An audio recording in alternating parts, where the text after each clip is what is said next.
Well, it's a great experience to be talking this afternoon about the time that Dick Rubenstein calls prehistory.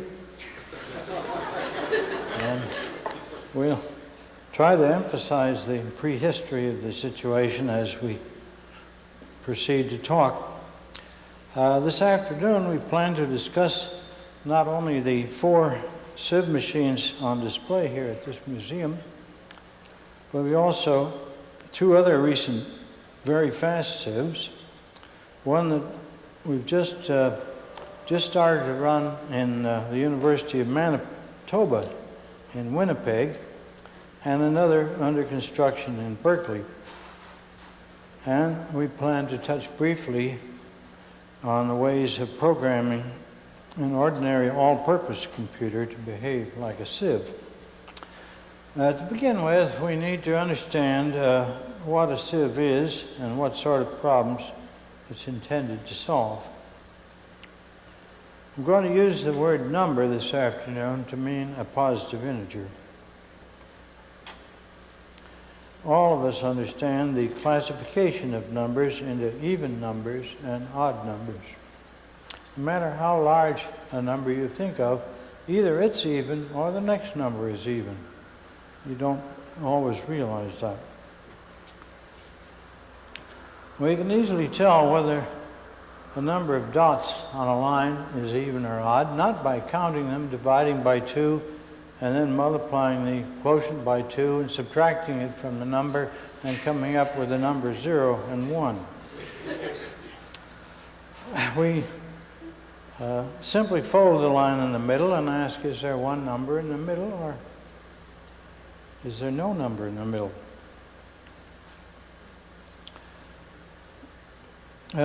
When it comes to classifying numbers by 3s, we're on less familiar ground. Nevertheless, it is apparent that there are just 3 kinds of numbers, and they fall into 3 classes: C0, C1, C2. And the number belongs to C sub r, if and only if it is of the form 3x plus r, for r equals 0, 1, and 2. More generally, we can put a number into r different classes, or n different classes, just like distributing balls to an urn.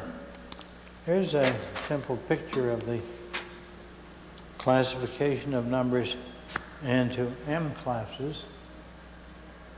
The number n goes into the urn r, if and only if it is a multiple of m, q times m plus r, where r is between 0 and m. And we write that n is congruent to r modulo m, following Gauss. The remainder on division has been badly treated by the design engineers of the last decade.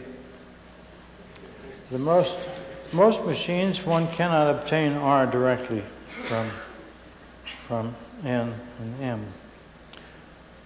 This spring, Hewlett-Packard brought out the first handheld calculator, 16C, that delivers the remainder on division.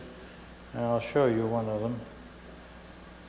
It looks like any computer, but it'll do something that every other computer will not do. For example, suppose we take the number 47, and we notice that for the modulus 2, it belongs to C1. That's another way of saying it's an odd number. That's easy. Then it belongs to class 2, modulo 3, and class 2, modulo 47, modulo 5, and if you take it modulo 7, it belongs to class 5.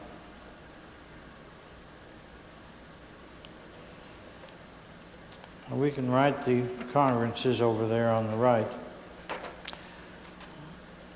If we erase this number 47, and then try to recover it from the information that is there, we get our first sieve problem. This question was proposed and solved by the Chinese of the 1st century AD.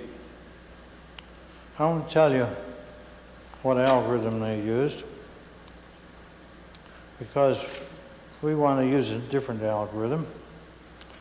But this should be familiar to those of you who have had to work in modular arithmetic to solve problems in multi-precision status, multi-precise numbers. There are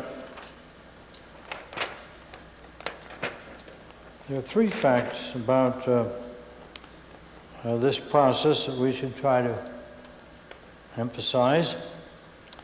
One is this: if you take this column vector 1, 2, 2, 5 sitting there, and you change it slightly and replace this number 2 by a number 1, which doesn't change the vector hardly, then there's a profound change from 47 to 131.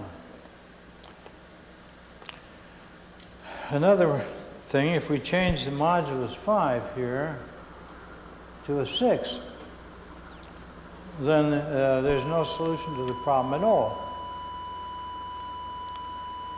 And if we add the least common multiple of 2, 3, 5, and 7, which is 210, to the number 47, we get 257, which is another solution. And there's only one solution, however, between 0 and 210, that's 47. We now ask for a last generalization of this problem in the following form. Suppose we say we're looking for a number x which is congruent to 1 modulo 2, 0 or 2 modulo 3, 2 or 4 modulo 5, and 3 or 5 or 6 modulo 7. Now, instead of just getting one solution, modulo 210, the same modulus, we get all these solutions. We get 12, I guess. In general, the problem is to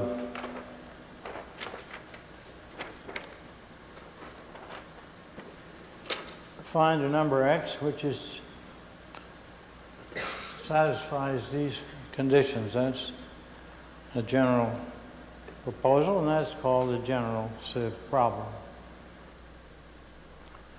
The total number of solutions you get is the product of these numbers n1, n2, nk. That product will give you the total number of solutions. And if these m's here are relatively prime, and there's no reason why they shouldn't be this afternoon, the least common multiple of these numbers is the modulus. And that is a solution of the problem. And it can be discovered by a Chinese algorithm, which can be pretty lengthy because of the large numbers of solutions. Besides these inequalities, or these equalities rather, we usually have an inequality for x, saying that we're going to search for x between, let's say, 0 and 1,000,000 or something, and beyond that we don't care for any more solutions. Or some other inequality is applied to x to give us a unique solution. Otherwise, there is, after all, infinitely many solutions to a system of this kind. If we take that first example we gave with the 12 solutions, it has a matrix, if you want to call it that, on the left of 0, 1, 0, 2, 2, 4, 3, 5, 6. We don't specify, as we should, the moduli that are involved there. On the right-hand side, we put the complementary set. Any number not occurring in one set shows up in the other set. So we can say that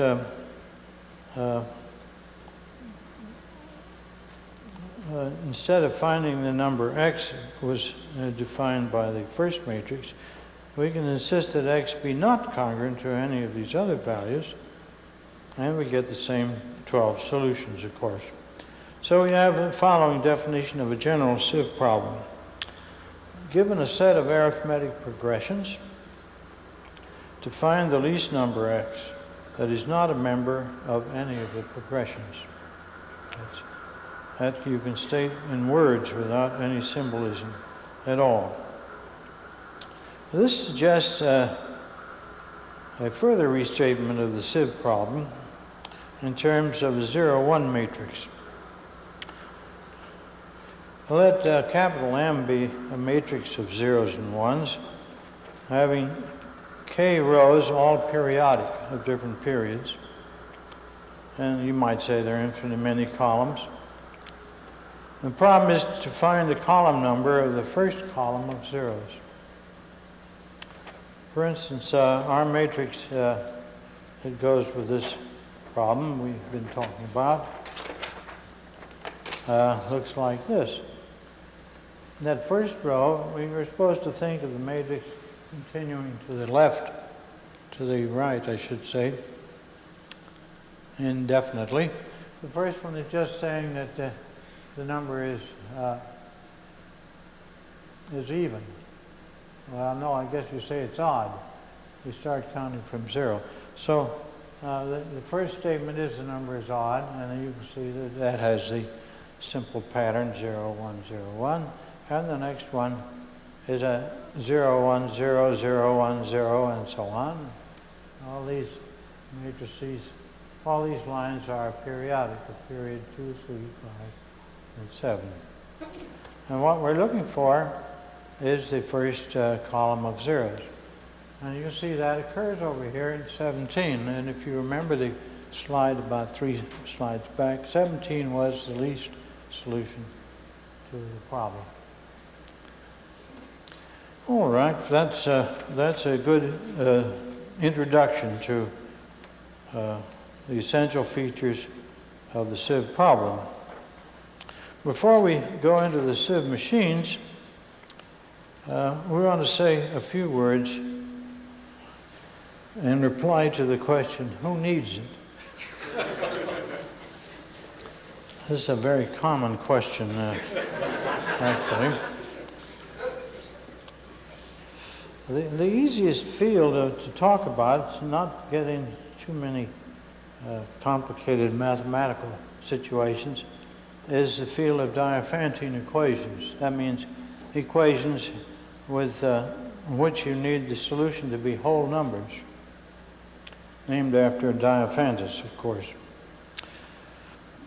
Let's take, for example, this little Diophantine equation to solve. Y squared minus 2x squared is 4001. That's not a terribly difficult problem, but we can talk about it anyway.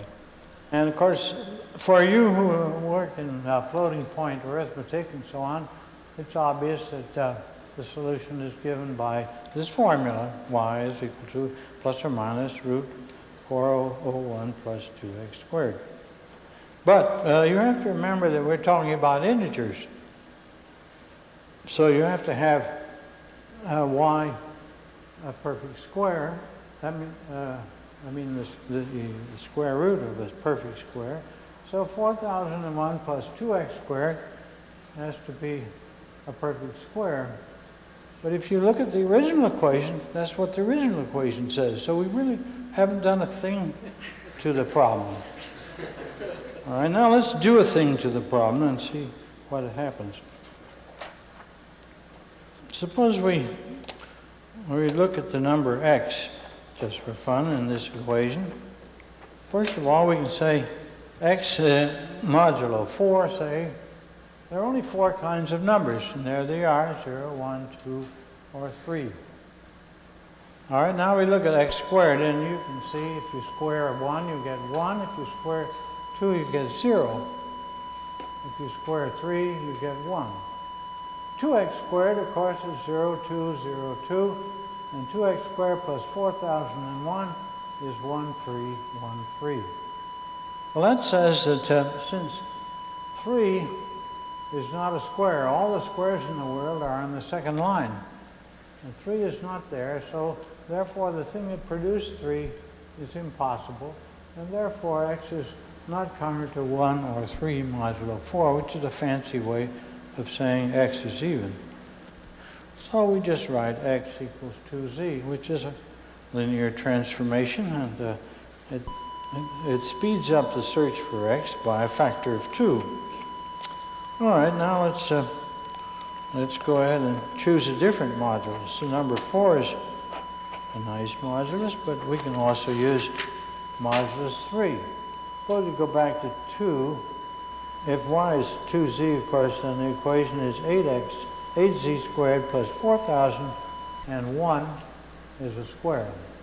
Now we look at modulo 3. Is there only 3 kinds of numbers? And they're squares. There are only 2 kinds of squares. And they're distributed in this unsymmetrical way. And 8x squared is simply 0, 2, 2. Now, 8x squared plus 4001, 4001 itself is congruent to 1, so then you get 2, no, it's congruent to 2, so 2, 1, 1 are the values of 8x squared plus 4001. And from that you notice that although 1 is a perfect square, 2 isn't. So you get z is congruent to 1 or 2 modulo 3. And you can write that as 1, 0, 0 if you like. It says that 1 is no good, but 0 is no good, but 1 and 2 are okay. And that just repeats.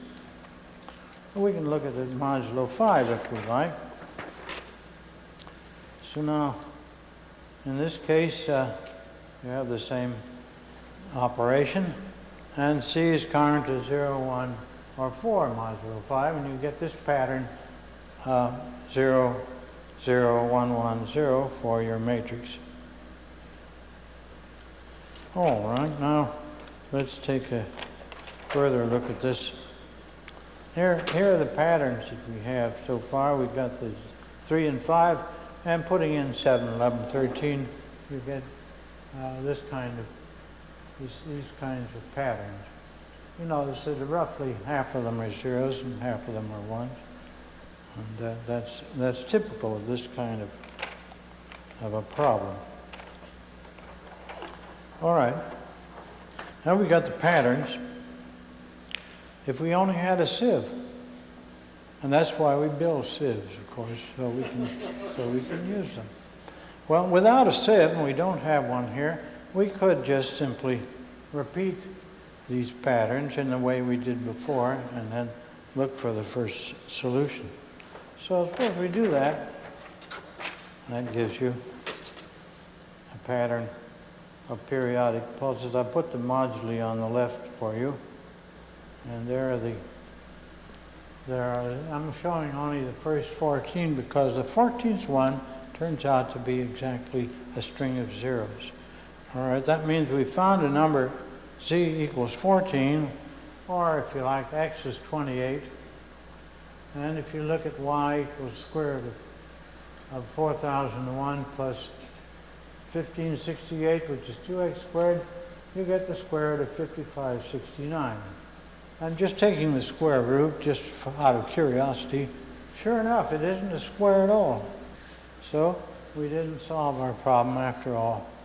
We had a good start on it, but we had to give it up. All right, what can we do?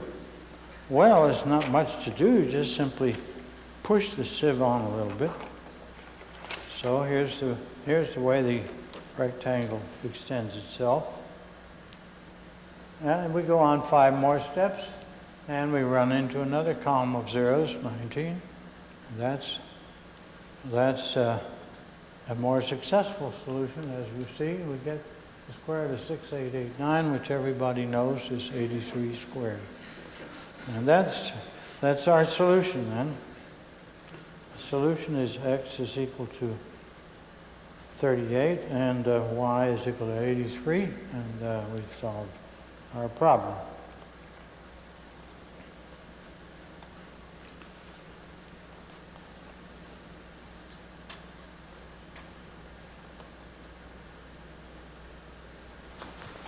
We put on another bottom row. I guess I didn't mention that, but you see we got 17 on this one.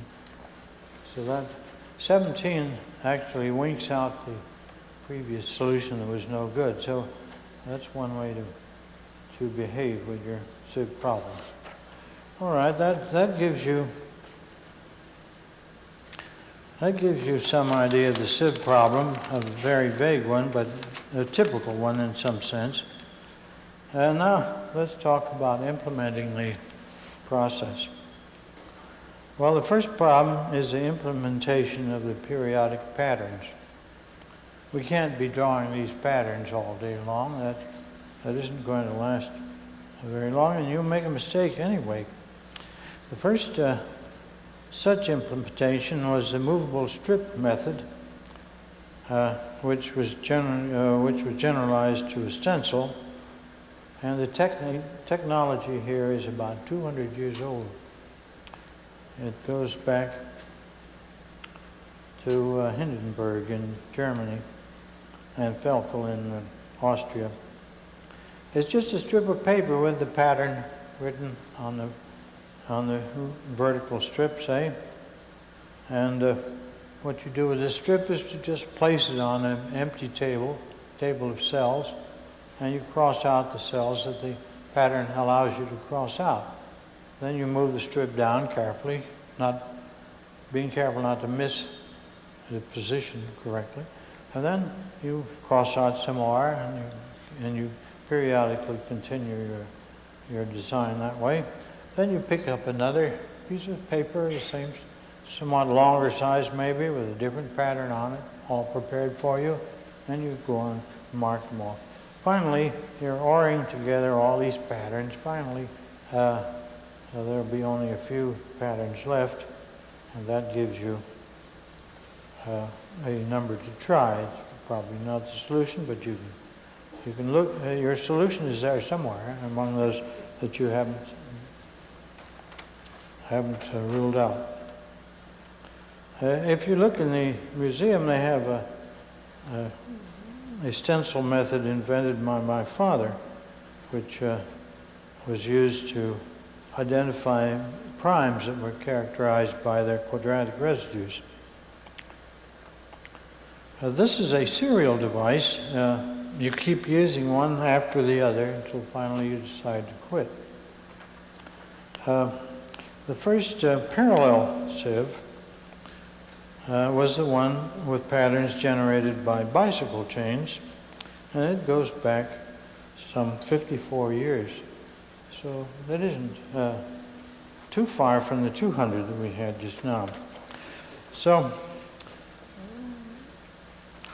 the other sieves have patterns generated by 16 millimeter film, in one case, steel gears in another case, and delay lines. And more recently, shift registers. The different moduli,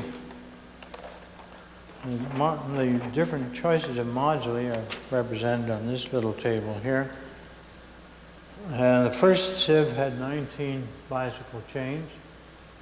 The second one had 18 16 millimeter film.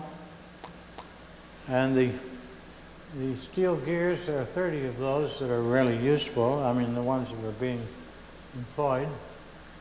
And the delay line, there were 36 delay lines. The largest modulus that were used were 67 in the case of the bicycle chain, 61 for the films, 128 for the gears, and 151 since I brought it in this afternoon and put it on the sieve, is the largest modulus on the sieve. The speed that the patterns were circulated were 60 counts per second on the first two sieves, 6,000 counts on the steel gears, and 1,000,000 counts on the delay line.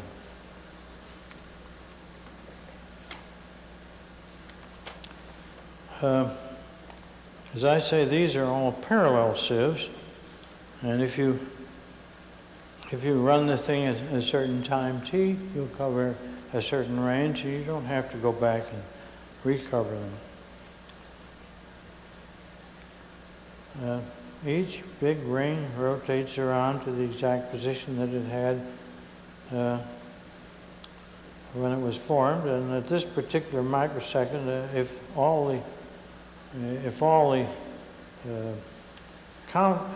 the thing corresponds to a column of zeros, it will stop. So we have to next worry about inspection of the columns that you get from these patterns.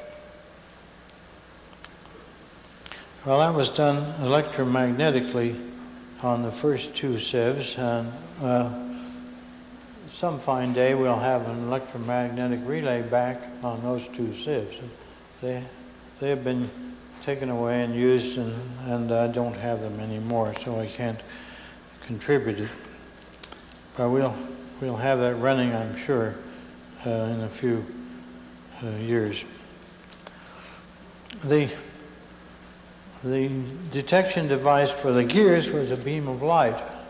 It doesn't show on the machine either because we lost the optical part of the sieve, and we'll have that running too. That turned out to be quite a problem. We had to use an amplifier, which was an unknown operation in electronics back in 1930 when that sieve was built. But we had 6 stages of amplification and a flip-flop at the end of that, although we didn't call it a flip-flop because the name flip-flop hadn't been invented. But it is essentially the first flip-flop ever used in computing, as far as I know.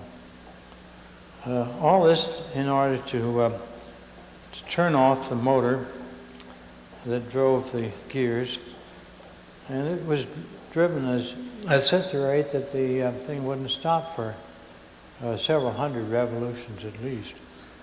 So we had to put it in motor in reverse and back it up slowly, and then finally see the light as it came through all 30 years. That was a real operation. On the delay on the 16 millimeter film thing, there was some coasting of the answer, and it was easy to roll it back. The logic in that machine is opposite to the logic that is used in the bicycle chain sieve, and there's a bit of circuit work on that reflects that reversal, which made it quite easy to read. The 16 millimeter film was developed at the same time as the year machine, although entirely different technology. That was in order to use it for smaller problems. The gear machine was saved for running long times, overnight and so on problems that needed 5,000 counts per second. The other machine was just used for, well, overnight too, I suppose, but for smaller problems that we could easily set up and easily operate. On the delay line sieve, the circulation was just a standard Navy delay line, are made out of standard Navy equipment for radar, and running at 1,000,000 a second, you had to use more or less modern techniques in those days anyway. That was built back in 55 or something like that.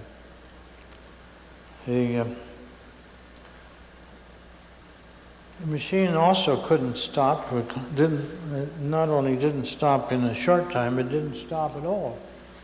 And if you have a delay line and say stop, if you say that, then you lose all your information, of course. Very soon it'll all be gone. And that's not what we intend. So in this case, the delay lines, the output of one delay line was not triggered around to its beginning, but to the beginning of the next delay line. So in 1 microsecond, you could convert the sieve from a lot of parallel rings going around and around to one long ring made out of the entire memory of 2,877 bits. That doesn't sound like much of a memory, but these are hot pieces of information. They're traveling around with no electronics between every 13 stages. So, see, we're living dangerously with this kind of environment. As soon as the detection of the zero counter was formed, we threw it into this idling mode, and it stayed in that mode until the answer was printed. And then as soon as the printer signaled that it was through, it immediately threw it back. Not immediately, it waited until it came around to the exact position where it went into a serial mode and went back into parallel. So we never lost any solutions, and we just went right on. And this allowed us to be quite free in our management. Before, we had to come back to the laboratory and find that the machine had stopped and then try to work out what the answer had been. This way we got a nice long printer using a Clary printer and a beautiful deck counter.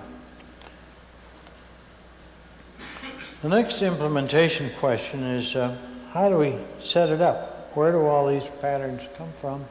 And can they be set up without question, without human intervention even? The bicycle chain links corresponding to the zero spots on the chains were furnished with a clip which was made out of chicken wire staples, as a matter of fact, and they ran beautifully. But on this model we have here, which is a mock-up of the original, they're using a little bolt that you screw in at each of the zero points on the chain. They're supposed to lift the circuit breaker and stop the sieve. On the film, we used the opposite logic, and the patterns were made by punching out holes in frames that correspond to the ones of our matrix. Every time we put on a new problem, we had to put on a new set of films. It wasn't that lengthy, but it was something of a piece of work. The pattern is introduced on the the photoelectric sieve by filling in the holes that correspond to the one solution, so that the light wouldn't go through the holes at that particular place. The circuit running the motor was broken electronically, as I said, by a 6-stage amplifier and a flip-flop. This is 1932 electronics, if you want to go back in history. I don't think you find very much written on that subject. Changing the problem took 2 or 3 hours to do. And we had to pull out the gears, put in the appropriate pieces of wood which were made from toothpicks, and putting them back and setting them carefully. So that took a long time. On the delay line sieve, this began to operate in 1965. I got my date wrong on that. So that was in the age of electronic computing, beginning its third decade in those days. This means that the production of the patterns was fully automated, and the output from the CDC 6400 that we used was a paper tape some 25 feet long, containing 2,877 characters of two types, standing for 0 and 1. This tape was run through the photoelectric tape reader directly into the sieve while it was in this idle mode. We'd put in one bit at a time, and it'd rotate 2,877 and pick up the next bit, and so on. Well, that sounds pretty slow. We could run the tape in by hand just as fast as we could.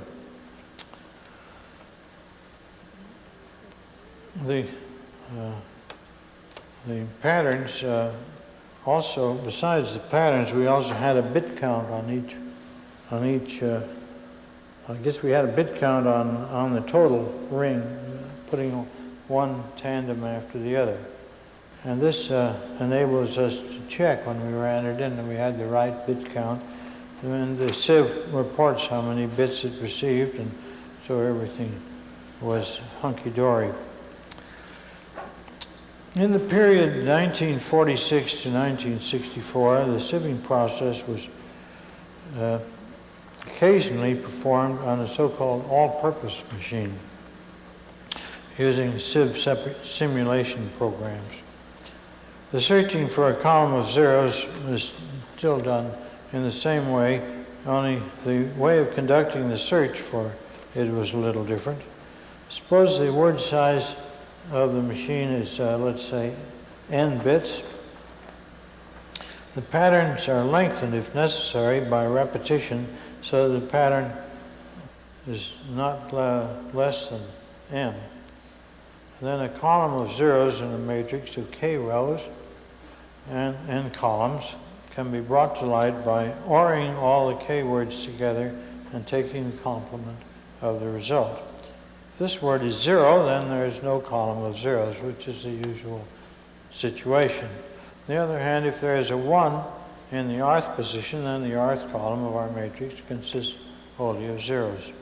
This speeds up the search by exploiting the parallel nature of Boolean functions. Where all-purpose machine loses time is in the perpetuation, the rotation of the patterns, which takes one k by n matrix to the next k by n matrix. This is done serially and requires a lot of bit pushing and masking. As a result, most machines are incapable of handling the 5,000 column per second speed of the old photoelectric sieve. The one machine that could compete with the delay line sieve was the Iliac 4. It was a truly parallel machine with 64 processing elements and 64-bit words. In one operation, all 64 processing elements could be ORed into the central processing unit. In 1980, I wrote an elaborate sieve program for solving the equation f of x and y equals 0, where f is a polynomial and x and y of any degree in each variable with multi-precise integer coefficients. Some of those are needed. If up to 64, we could use up to 64 different moduli, less than 2,000. They had a feature called controlled restriction, which allowed the machine to change the number of moduli in use during the run, according to results already obtained. This program processed slightly more than 3 million columns a second. Of course, it would be economically unsound to use such an elaborate machine for a long sieve problem, and right now it would be impossible because the poor machine has been junked. That, however, is the best machine that ever existed and exists better than anything that exists today. So in a sense, we're going backwards on the sieve history there. For this reason, it seems that the future of the sieve machines lies in the direction of a unit consisting of a committed mini-computer combined with a very fast sieve. Just come from the University of Manitoba, where such a unit is running, and the sieve part uses shift registers for its patterns. I have a few words to say about that machine. It's a very fast machine. It was built to make up for the fact that the machine I had built at Berkeley was also turned to junk by bureaucrats, and now it's running in Winnipeg nicely. The Winnipeg machine has only 32 different moduli, and it uses a shift register idea. The shift register runs at a little over 16 million counts a second, using shift registers, and the numbering on the shift register is a little different from what you'd expect. This is a picture of what it looks like for the modulus 13. It's just a typical modulus, a real small modulus actually.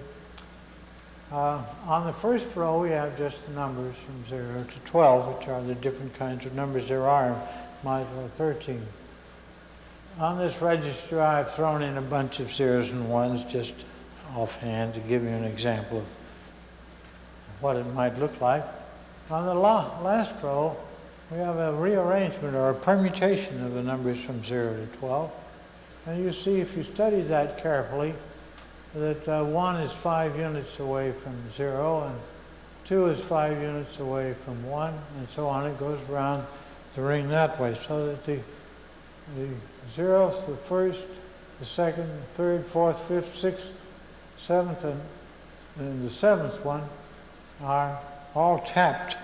That means they're looking for zeros in those positions simultaneously. So that gives you a speed up by a factor of 8. What we do with these 8 words is to bring them out in this column, and then the different 32 different words, 8-bit words that you get from those are ORed together to form the search for the zeros that we're looking for. This means that running at 16.6 million counts a second on the shift registers, we can multiply that by 8 and get about 132 million counts a second with this sieve, which is beginning to be really respectable. And even if you had to pay a high price per second for this, it would be a cheap way of solving the sieve problem. We could say a few words about what's going on in Berkeley. Naturally, after my experience with the university, I'm not letting the university touch my new sieve. So it's being made by my son and his son, so it's a kind of a family sieve, you might say. This is not made out of shift registers, it's made out of pairs of units. One of them is a ROM memory. For each modulus, you have a ROM memory, and you have a counter. And these also run at about 16.6 counts per second, million counts per second. And we're going to use this way that the University of Manitoba, Mr. Williams, is using the thing to speed it up by a factor 8 or maybe 10 or 16. We haven't quite decided on what to use there. This sieve is going to be different from any other sieve that has ever been built, in that you can, well, I wouldn't say that. I guess you could say the ENIAC used it, but anyway, we use a we use an input which includes the modulus that we put it in. We don't have to commit ourselves hardware-wise to the set of moduli that we use. We can use any modulus at any time up to 256, which helps the arithmetic in a good many cases. If you try to do cubic or quartic polynomials, for instance, then you get sieves that have only a few useful moduli and the rest are not useful. That makes a little difficult. So this is one with an adjustable sieve, a modulus. And we're still thinking about an optical sieve, which we're planning to make some fine day. I don't know, maybe 10 years from now, which should run at about 10 to the 20th per second, which will create a real difference in sieving problems. Meantime, of course, there'll be optics in other all-purpose sieves, and so it won't be a novelty. We don't want to specialize in novelties in this business. We always want to be one generation behind, so we can use an old junk machine and their technology to build something for the sieve problem. Well, this has been the history of sieve computing, and it has been a rare privilege to present this talk, and I hope that future generations will be essentially interested in the sieve problems to create new sieve processing in the years to come and make everything that we do, even the new sieves today, historically interesting. Well, thank you very much.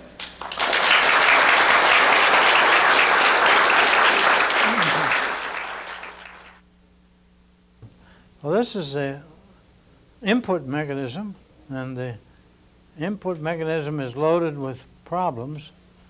This is problem number 1554, and you put it into the machine by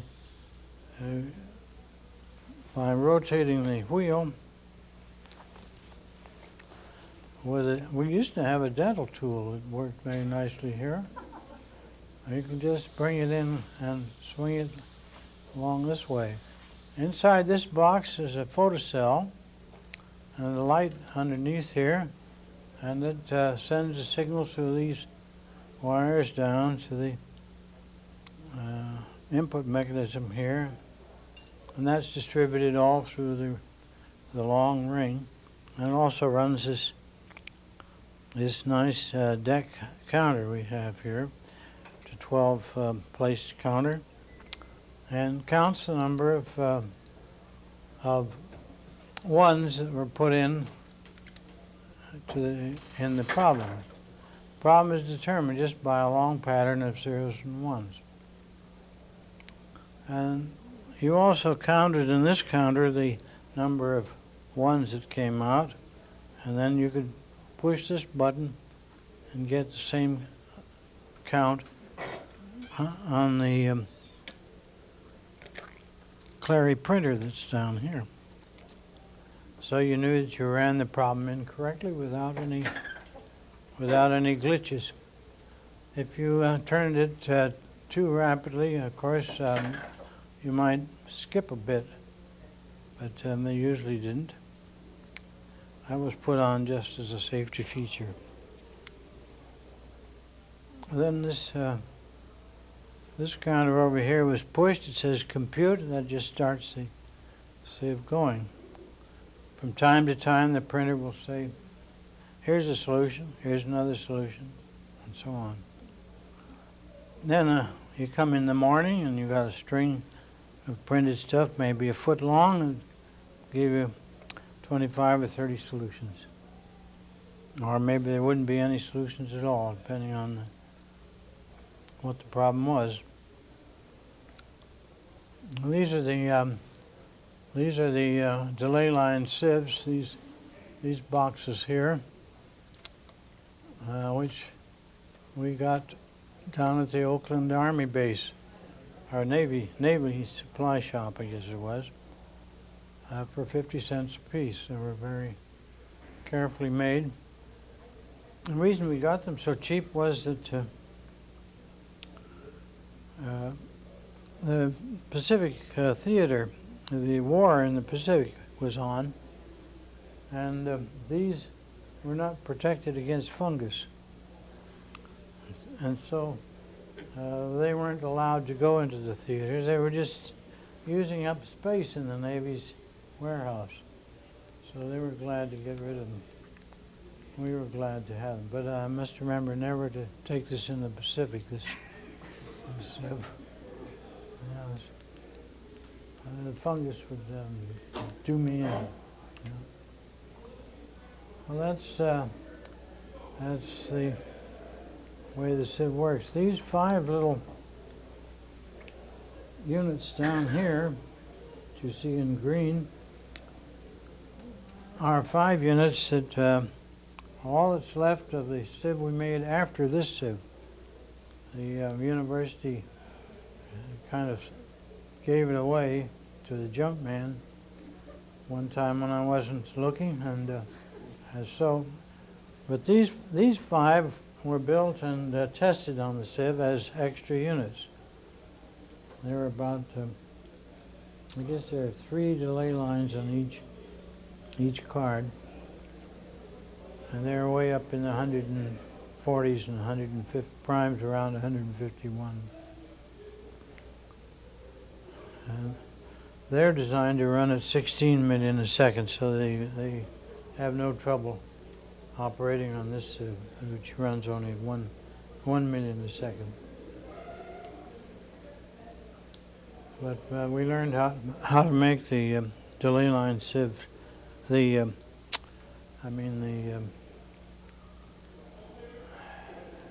shift register sieves by making these units.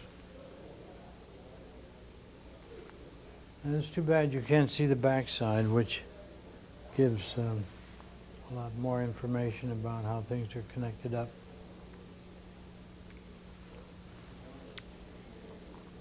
Nick, you want to, I think they maybe want to have just a few things pointed out from the earlier. Yeah, all right. These 2 sieves were built about the same time. I had this machine in the electrical engineering department at Lehigh University at one time, and I built this at the same time on the hill where I lived.